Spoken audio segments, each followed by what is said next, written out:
Inspiring, informative, educational, and entertaining. Positive adjectives, don't you think? If you're looking for all that and more, you've tuned in at just the right time. I'm Arroyo Eubanks, and in today's edition of Jamaica Magazine, we'll tell you how a program at the Heart Trust is helping unattached youth, plus a step-by-step guide to making the transition from one level of the education system to the next. We also have the main news stories of the day and useful reminders like the one that's coming up next.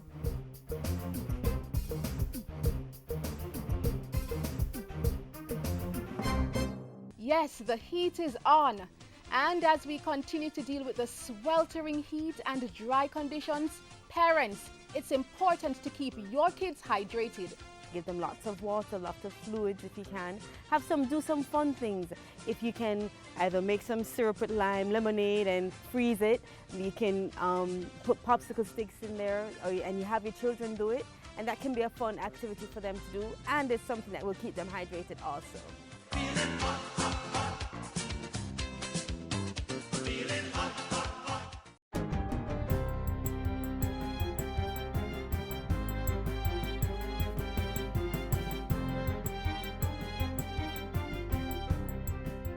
Good day, I'm Carrie Ann Smith, and this is your GIS News for Friday, August 14. Tax revenues for the April to June 2015 period is $3.4 billion ahead of target. It's driven by higher than projected revenues from the company, sales consumption, and general consumption taxes, as well as tax on interest. Looking at this quarter versus the same quarter last year, the tax people have performed 16.5% better, or 13.5 billion. And again, GCT, company tax, and the sales consumption tax are the main reasons why that is so. In the meantime, Jamaica's primary balance for the April to June 2015 period was $20.4 billion, $3.4 billion ahead of target. The country's current account, the difference between foreign exchange earnings and expenditure, improved by about $150 million for the January to March 2015 period. This is a very significant improvement, and it therefore produced a current account surplus for the first time in 10 years of $40 million. The surplus was largely a result of a decline in imports, particularly fuel and food. The co-chairman of the Economic Program Oversight Committee was speaking at a press conference on Wednesday. He said those and other improvements in Jamaica's economy would allow the country to pass the 9th consecutive IMF test. There was a 6.5% increase in the number of students who passed mathematics in this year's Caribbean Secondary Examination Certificate (CSEC) exams. The Education Ministry revealed on Thursday that 14,657 students got a passing grade, representing 62% of the 23,639 public school candidates who took the test. This is so important because it isn't an exaggeration to say that we have a math aversion in Jamaica. Improved performances were also recorded for agricultural science, principles of business, physical education, and sport. However, there was a marginal 1.4% decline in English language, as well as a decline in the science-related subjects. The CSEC results were posted online Thursday night. Meanwhile, some students who got a failing grade in the mathematics and/or English language CSEC exams will be getting help to successfully resit both subjects in January 2016. The second chance will be given to students who got a grade 4 in either or both of the exams.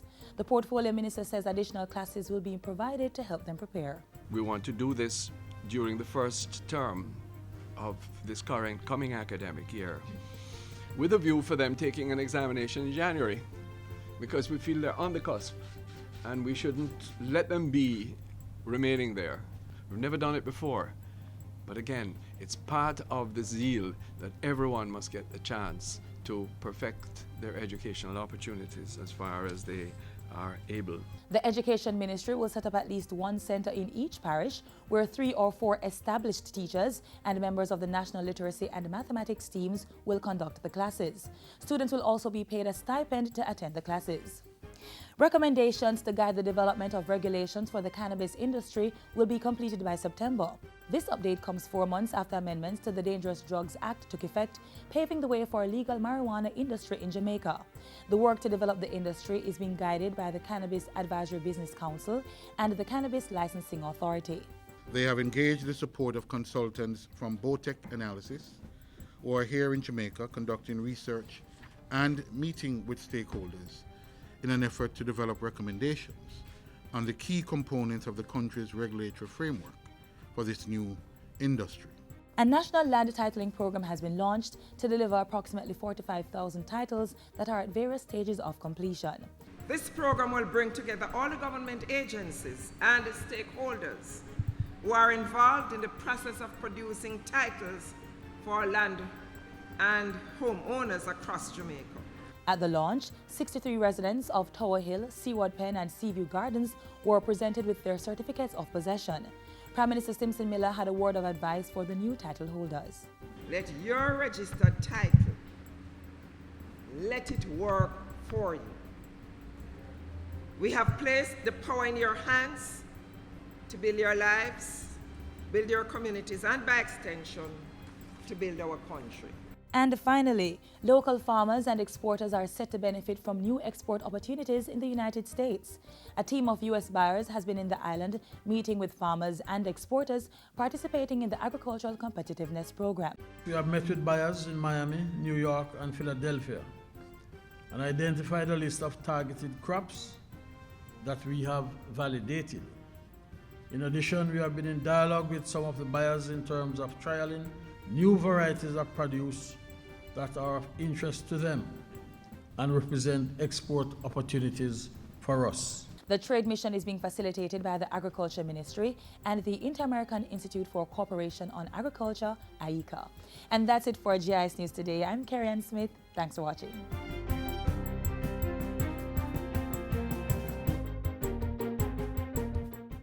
Parents, make sure the children get immunized. Hear this! Immunization, it is a must. This is not a joke thing, this you can trust. It is required by law for entry to nursery, to daycare and to schools. Listen up, it is necessary to prevent diseases such as the measles, the poliomyelitis, the lockjaw and the whooping cough. Immunize your kids, keep them healthy, keep them strong. Prevent deadly diseases such as mumps, rubella and diphtheria. Immunize your child today. Immunization, a key to good health. A message from the Ministry of Health and PAHO. The summer holiday is rolling on, but in a few short weeks, the new school year will begin. And trust me, as you quint it reach, thousands of students will be moving to new schools, some leaving primary to high school or high school to university. If that's your situation, listen up for tips on how to make the transition like a boss.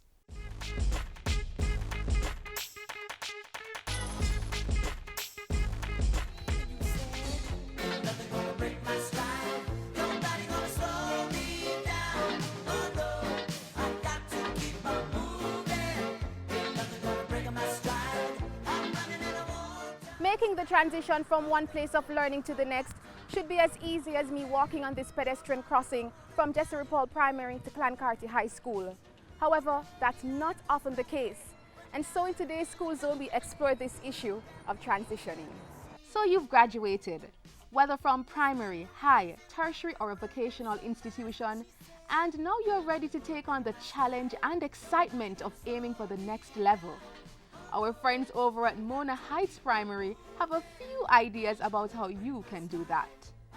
As you transition to high school, aim for the utmost highest, follow your vision, and use your ability to think, to choose, and to love. Think positively, focus on your goals, and never doubt your ability to succeed. Thanks, Mona Heights. Well, now I'm joined by Miss Hannah Farr, a VAS Prep student who is one of the top students in the 2015 Grade 6 Achievement Test. And she'll be making her transition to the Campion College. How are you preparing for this next level of learning? I'm going to summer school so that I can get used to the environment, the culture of Campion College. And I'm doing 3 subjects that I may think will give me a challenge in first form. I'm doing history, geography, and Spanish. Wow. So she's preparing for high school. So Hannah, as you make your transition, do you feel scared or nervous or excited? How are you feeling? I'm feeling very excited to go into a new environment with new people. I'm really excited to meet new friends Yes. And so what would you tell the other students then who are watching, who also will be moving on to high school? High school it may be a hard journey, a rocky journey, but it's nothing for you to be afraid of. It's just another journey that you'll have to take in life. So just be prepared, be calm about it, and just do your best there. Thank you, Hannah. Congratulations. Keep up the good work. Viewers, no doubt Hannah is going to reach very far. Get it? Just like her last name. We get some advice from the National Parenting Support Commission as you make your transition. They need to learn time management skills, how to organize their homework. So their homework structure has to be more organized than it was in primary school. They're going to be doing more subjects. They need to really be more responsible with the things that they do. Their ability to cope with stress. They have to be more responsible for their own decisions. And you know, I want them to understand that they can have fun in high school. They can have fun when they go to college, but it has to be responsible fun. And this is something that their parents can help them with, help them to guide their decision making while allowing them to mature.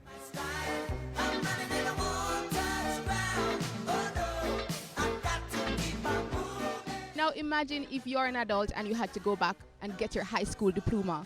Could you do it? Well, recently over 70 residents from the Majesty Gardens community were involved in such a program, and we got the highlights. You can get it if you really want. You can get it if you really want. Through this program, adults who left school without any CSEC subjects or marketable skills are now able to sit up to 5 subjects in the Caribbean Secondary School Certificate CSEC examinations. Through it all, we persevere and maneuver through what seems as an obstacle course, and now here we are, feeling a sense of accomplishment. You must recognize that some of these learners came to us reading at a particular level, at the absolute basic level, and after a year, we saw their potential, and the facilitator said, let us recommend a few of them to CSEC, and we were very surprised with the results that we got. And as these adult learners move on from this 2-year program, they received some sound words of advice. Any of you who want to go to Hart, you may not make it the first cut, but make sure that you enroll. We will make it possible for you, because this is just the first step forward. We also encourage the learners to continue with lifelong learning, personal development. In other words, this is not the end. There is much, much more. Never stop improving yourself. Keep on moving higher and moving up.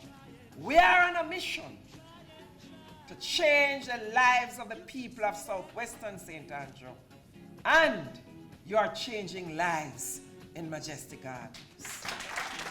Wow, I'm sure they certainly felt challenged after that charge from our own Prime Minister. Kudos to you, adult learners. So remember, guys, failure is not the opposite of success. It is a step on the way to success. So embrace the lessons that you have learned and will keep on learning. If you really want what you must try. Try and try. Try and try. Stand up and get in the race. I can become the master of my destiny. Step up your stride, make we work like a harder. Do it like Veronica, more than a supper. We can rise above the challenges and shine. Was with passion in your heart. Make a plan and stop all the idling. You think I saw we reach at the edge? I can, you can. Like our Olympians, every Jamaican can. Government has been working overtime to make sure every young Jamaican school leaver has a good chance at making an honest living.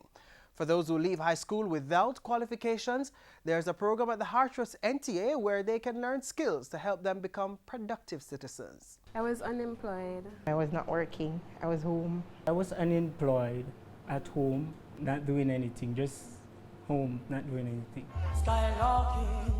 The reality that has faced these young people and thousands more is being changed because of a timely and relevant program of the government.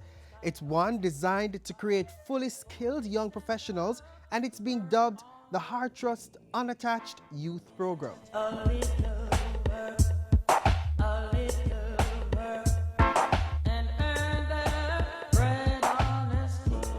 What is it that can give us greater happiness and fulfillment than to engage and to assist in those who for one reason are weaker in terms of their attainments to do better? When you look at the statistics, some persons are putting out there as much as 150,000 persons who are out there who are unattached, not meaningfully engaged in any other activities. And so we need to now look at how is it that we are going to treat with that particular group.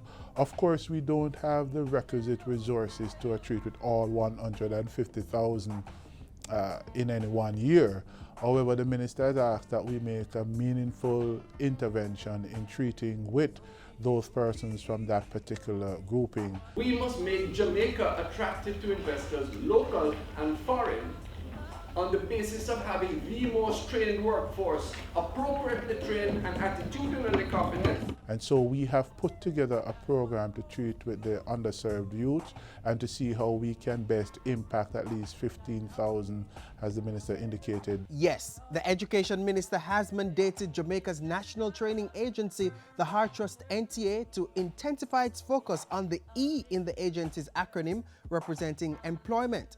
One of the ways that the agency has been doing this is through its Unattached Youth Program, which is targeting youth 17 to 30 years old.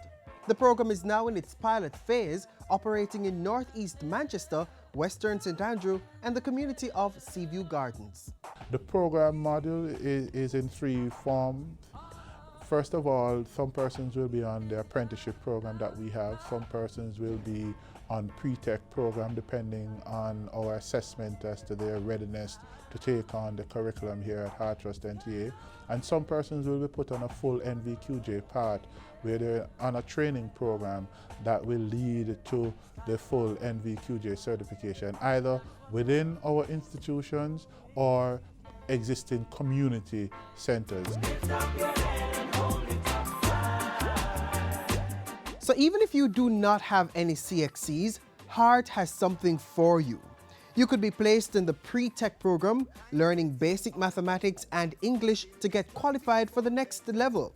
Young people in northeast Manchester are making progress under this program. Non-verbal communication, poor communication between employees and company management. At Northeast Manchester, there are currently 138 persons who are enrolled across 6 skill areas primarily at Ormwood. So we have 138 persons in this region, and there are 2 locations in this region, the Ormwood Technical High School, of course, and the Shudley Resource Center. I've been learning a lot because we just finished a unit on communications, and we also did health and safety procedures as well. Learn about data operation, and it's a pretty good thing. Learn to fit a computer up, learn software skills, and a lot more. I think it would benefit me because we get certified at the end. So at the end of this course, if they do not land themselves a job within an organization, they can become entrepreneurs because they can open their own computer shops and do their repairs and do their softwares as well. So how were these unattached youth selected? We were in contact with persons from the communities, and we asked them to spread the word. We sent out some flyers, spread the word to the young people that this program is coming up and we need persons for the different skill area. They applied to the Heart Trust, and we did for the persons who were not readily qualified with their CXCs, SSE, we had them sit the heart test, and the persons who were successful in the testing and who had CXCs, we had a day where we came up here with our team and we had interviews for them, and from there we did the selection, and then we had a week of orientation for them. Areas currently covered in the program range from data operations to housekeeping to motor vehicle repairs. Classes are held Mondays to Thursdays at an established time, with some students in the apprenticeship program receiving on-the-job training.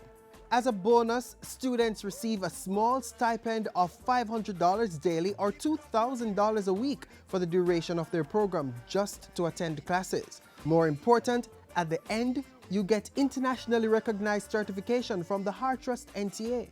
At the end of the program, they will be well-rounded. So applying to the hotels or even guest houses or on cruise ships, they shouldn't have a problem because they'll be well-rounded to work in any of these areas.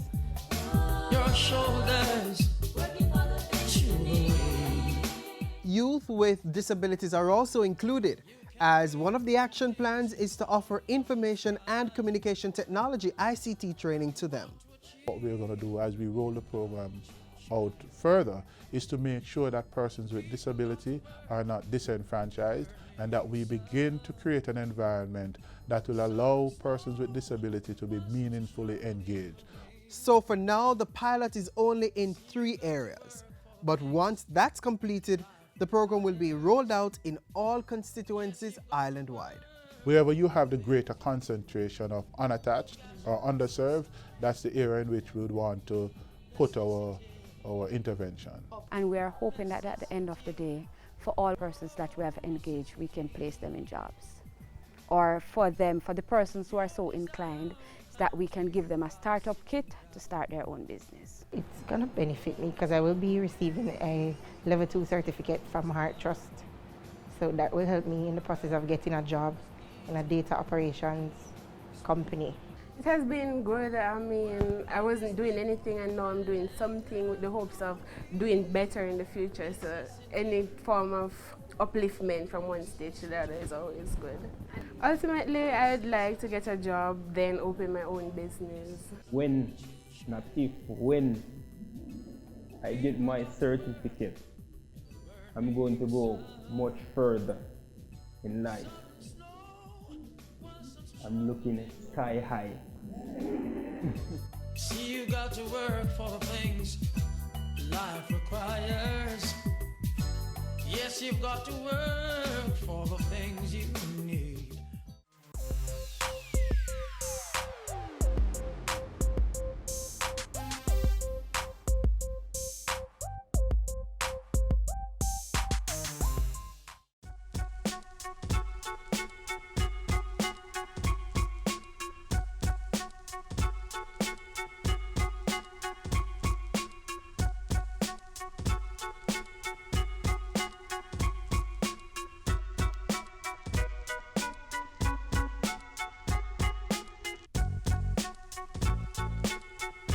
Join the fight. Quit smoking for life.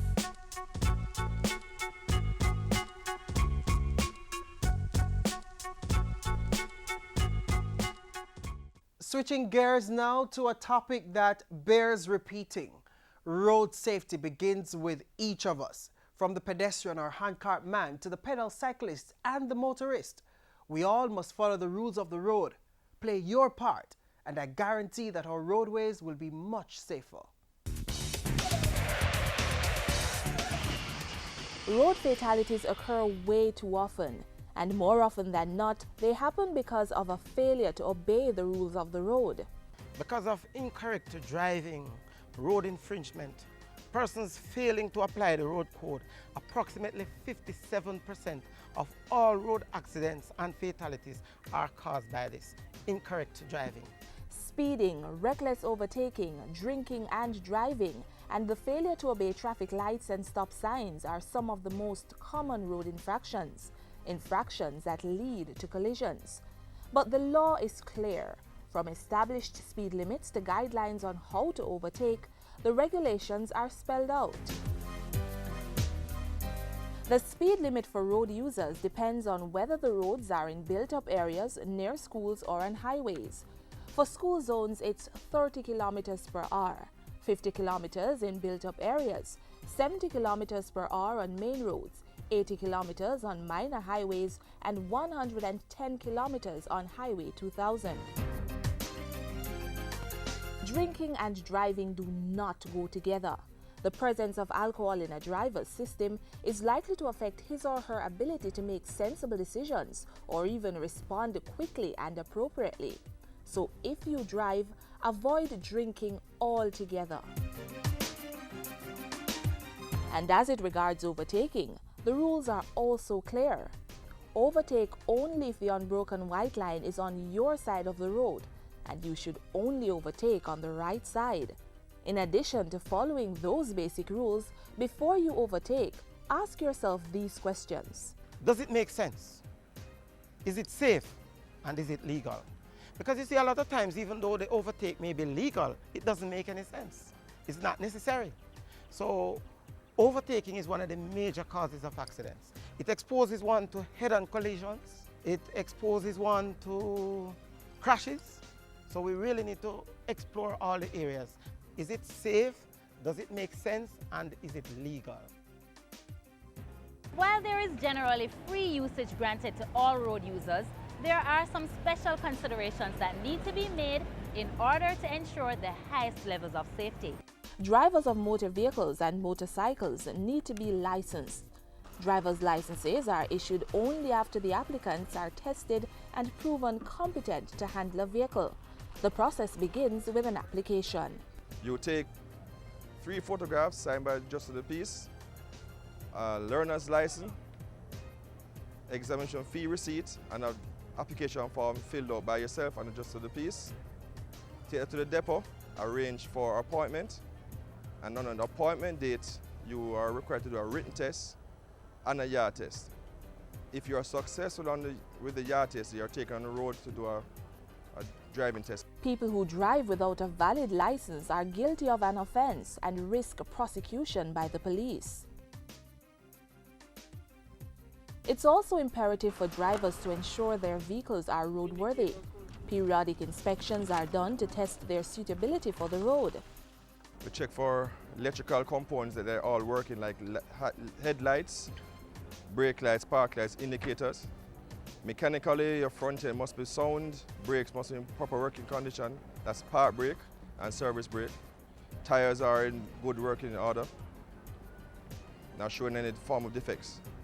And the body condition must be fairly good condition. The inspection process differs depending on the type of vehicle and its intended purpose. Trucks, for example, have to be measured and also weighed in all dimensions to ensure they operate within the confines of the law.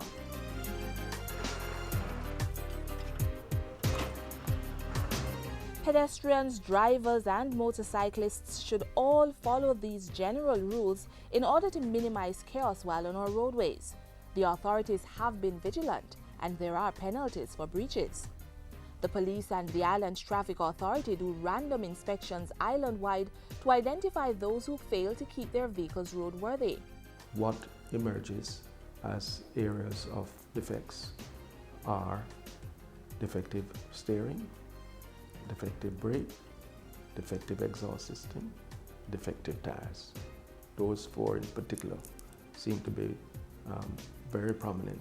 Motorists have to come to grips with the fact that they have a responsibility to ensure the fitness of their vehicles, to ensure the mechanical soundness of their vehicles that are used to ply the roadways.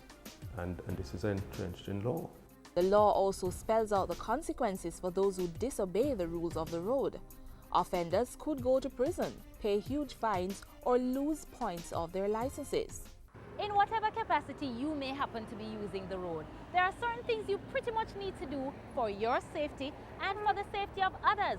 Remember, practicing good road safety habits saves lives, saves time, and saves money. Didn't I tell you the show would be informative and educational? If there's anything else we could have done to make it better, share your ideas. Send an email to jamaicamagazine@jis.gov.jm or sound off on social media. To see the show again, watch it online on our website or YouTube channel. I'm Arroyo Eubanks. See you next time.